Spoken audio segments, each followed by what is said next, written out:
Okay guys, so ayan po, mamimitas na tayo ng kamatis. Ito medyo hindi lumaki itong ilang piraso. Ito may tama itong isa.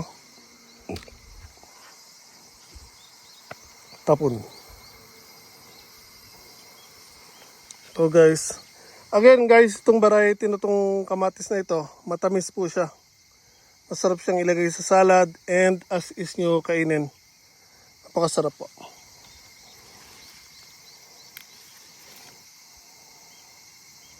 Ito may tama to. Ganda niyang tingnan guys, pero yan yung itim na yan. Insekto yan, may gawa niyan.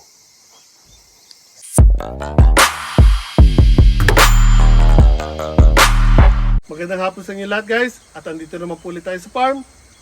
Ayan, kung nakikita nyo, marami na naman po tayo mga pitasin na kamatis. Pero yung balag ko kung napapansin nyo guys, medyo may tama. Mga parami yata ng inom kagabi. Nakahapay. So, kahapon lumakas ang hangin. And dahil sa dami po ng bunga, at bigat na rin kasi mataas na yung kamatis natin, pumapay po yung balag natin ng kamatis. Later on, lalagyan natin ng kahoy na suporta para tumayo po ulit sila. And again, nandito po tayo para mag-harvest ulit. Marami tayong piman or bell peppers, pipino, mga talong, at may sitaw na rin po tayo guys. So order na po kung sino may gusto ng sitaw dyan. Again, message lang po kayo para sa konnichiwa. So message lang po kayo sa mga gusto umorder dyan at magre-reserve po tayo para sa inyo.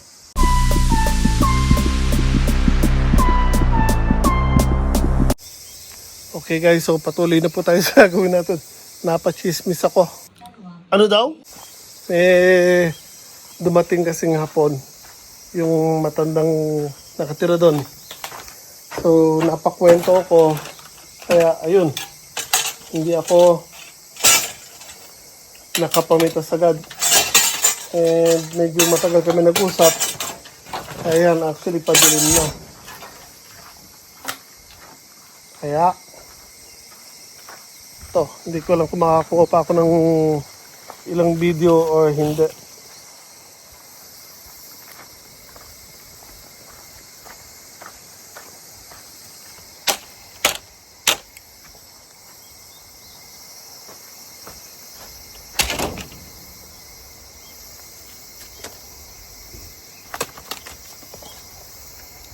So, pansamantala, mabilisan na lang muna tayong mamimitas guys. So again, ayan po yung mga kamatis natin.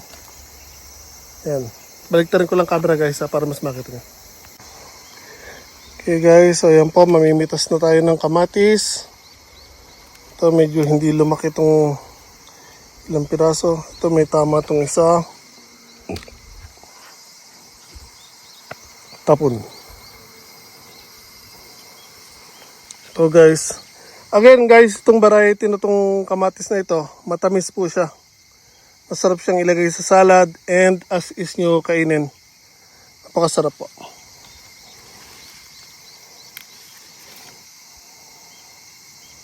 Ito may tama to. Ganda niyang tingnan guys, pero yan yung itim na yan. Insekto yan, may gawa niyan. Tapon yan.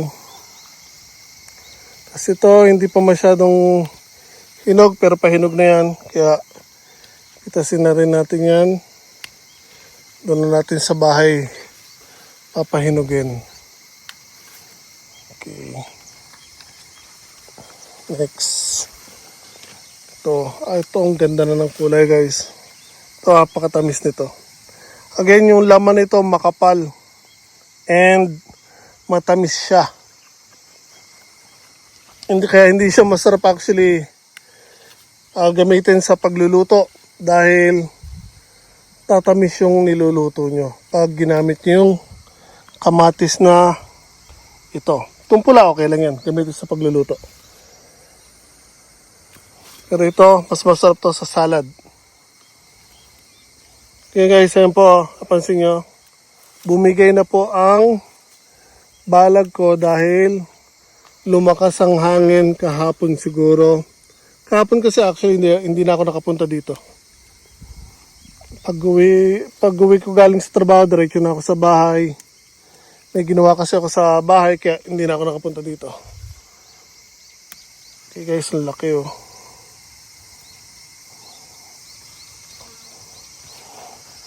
Yan yung mga bell peppers ko.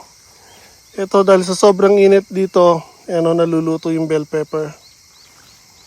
Ito nakahapay na oh, sa dami ng bunga. Guys, ang liliit pa ng bell peppers ko pero hitik na hitik sa bunga yung mga yan oh. Ito, paprika yan. Ito red paprika yan guys. Mamumula pa yan. Tapos doon, yellow paprika.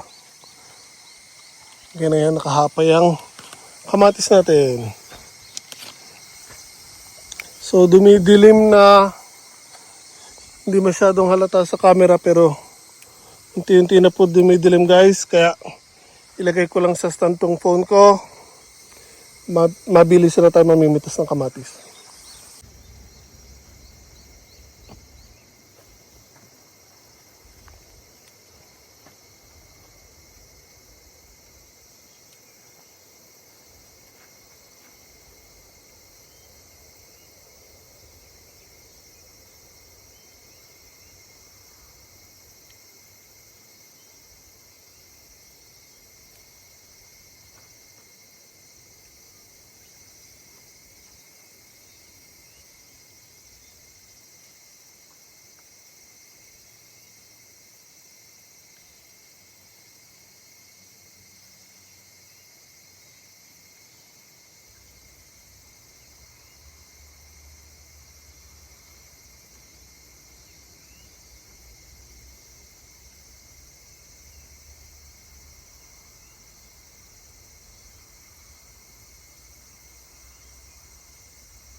Okay guys, so ayan po yung mga napitas natin kamatis.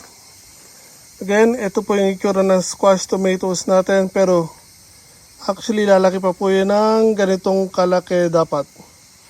Halos parang ganyan. Yung doble na to, ganyan dapat ang ilalaki niyan. Kaya nga lang again, yung lupa natin dito medyo pangit pa kaya hindi masyado naglakihan yung squash tomatoes natin. Dapat doble pang size niyan. Kasi nakagtanim na ako niyan last year guys, ang laki. Ganyan ito yung Italian tomatoes natin. Sarap po yan, kapal ng laman yan. Sarap din papakinto. So, wala na tayong oras guys, hapon na. Kaya madalian na lang itong gagawin natin pagpitas. Yung mga mini tomatoes ko, hindi ko na po pipitasin bukas na lang dahil wala naman tayong pasok bukas. Kaya madalian na lang guys. So today, ito naman, mamimitas tayo guys ng sitaw. Yan. First time na mamimitas tayo ng sitaw guys. Again, hindi pa tayo tapos sa paggagawa ng balag. Nasa pangatlo pa lang tayo. Pero hindi lahat naiangat ko pa. O hindi lahat naiangat ko pa. Meron pa tayong dalawang hanay na kailangang ayusin. Pero again, for the meanwhile, mitas muna tayo ng sitaw. Tingnan natin kung ayun na mga pwede natin pitasin. And kunin natin para may mailuto tayo. Kaya meron na sa baba. Ang dami na oh. Pero hindi pa pitasin yan. So, kunin lang natin yung mga pwedeng pitasin. Tingin-tingin pa lang tayo. So, for now, hindi pa sila masyadong malalaki. Ito, may kumain na hayop pa yan. Insekto. Nalalaglag. So, yung mga unang bunga pa lang naman to. Pero, next week, tiyak, ano yan, marami na siyang bunga na mapipitas, guys. Ito, pwede pa. Pero itong isang to, binhi na yan. Hindi natin mapipitas ito. Meron dito. Kaya yung isa, hindi natin pwede. Ito sa baba. Sinarin natin yan. So again, tulad ng sinasabi ko, next week, tsak, marami na tayong mapipitas na sitaw dito, guys. So, sa mga nanonood po dyan, guys, na malapit lang po dito sa lugar ko, pwede po kayong order ng sitaw. Ito, binhi na yan. And, it's either meet up or deliver ko sa inyo. Yan, sitaw. Yan, mga unang bunga pa lang to, guys, ha. Ito yung pakwan. Ay, may kumain na insekto sa bunga niya. So, hindi natutuloy yan. So, ito again, guys, hindi pa ako tapos mag-ayos actually dito. Although meron na tayong pagapangan. Tatali na lang yan. Hindi pa rin ako natatapos. Kasi nga, sobrang busy natin. Ito, may pitasin dito. So, ganito ang itsura nila, guys. Ay, binina, malambot na. Malambot na yung isa. So, hindi natin pipitasin yan. So, ganyan ang sitwasyon ng sitaw natin, guys. Ano, nakapulupot na sila sa mga damo.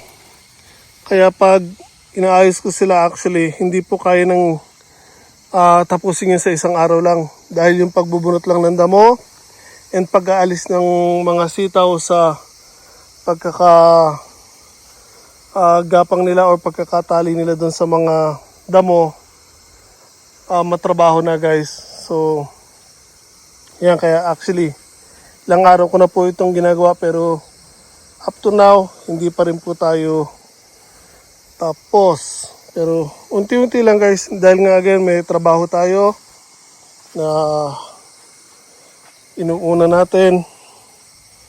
Ito, pwede pa to. So, after ng trabaho, punta tayo dito sa farm. Gawa tayo kahit 1 oras everyday after work.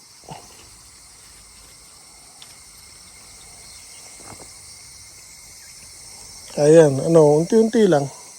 Hindi naman kayang biglain pa dahil nga again meron pa tayong ibang inaasikaso.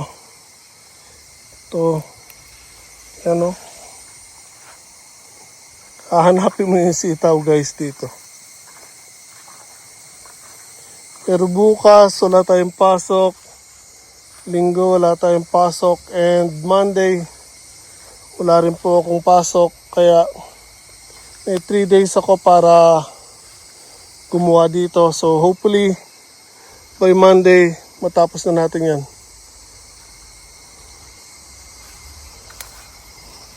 Ayan o. Sitaw. Ganap lang tayo ng mga pwede nang pitasin. Walang hirap paghanap sa damuhan, guys.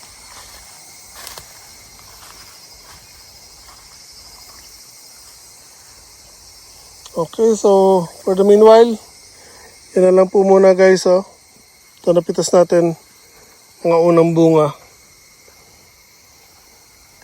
Yung mga talong ko, guys, yan, Kapipitas ko lang din ng isang araw. Ang dami na naman po. Ang dami na naman malalaki. Kalabasa. Yan, may nagtuloy sa kalabasa ko 3. Sa babayan actually guys, nakatanim sa labas. Nakita niya puro damo na naman. Dahil nga ulan ng ulan. So yung iba, nagkakyata na dito. And again dito, meron ako natabas na isa. Ang laki sana. Hindi ko nakita dahil sa kapal ng damo. Pagdaan ko ng grass cutter, natabas ko sila. Yan. Again, mga sili natin, dami naman. Ito yung sinasabi ko guys, yung mga mini tomato ko, ayan po.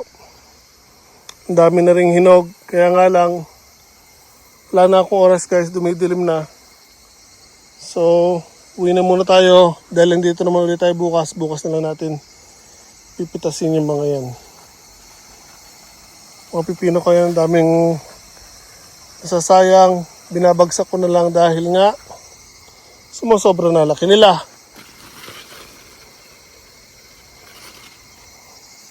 Nilalaglag ko na lang sila guys. So okay guys, hindi ko na masyado papahabain po to. Uwi na tayo. Tumidilim na po at napakarami ng lamok. Pero pa ako isang hindi nakita. So, again, may mga talbos tayo ng kamote sa mga gustong umorder po dyan. Basta may order, doon lang po tayo kukuha ng talbos. May mga okra din tayo, kamatis, bell peppers, pipino, talong, sitaw. Again, meron po tayong ampalaya din. So, lagay ko lang ito sa sasakyan ko. Uwi na tayo guys. Ingat po tayo palagi.